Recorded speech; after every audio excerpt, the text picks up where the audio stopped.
విరజమపడాలి.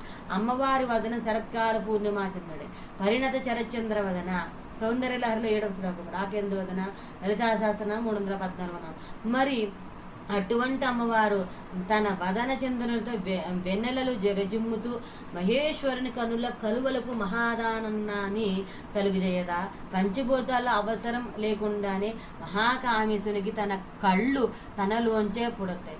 అవి తెరుచుకుంటూ మూసుకుంటూ ఉన్నప్పుడల్లా ఆకాశమంతా పూర్ణగోళంగాను శూన్యగోళంగాను తారుమౌరుతూనే ఉంటుంది. ఇది ఒక విశిష్టమైన స్పందన లక్షణం.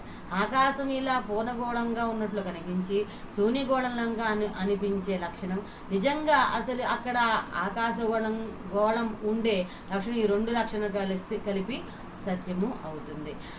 ఈ విషయమే తైత్రీయంలో సత్యము చానృతం చాపి సత్యం అభవత్ అని చెప్పట్టు. ఈ 2 లక్షణాలు కామేశ్వరునికి చంద్రుడు సూర్యుడు అనే ఆయన 2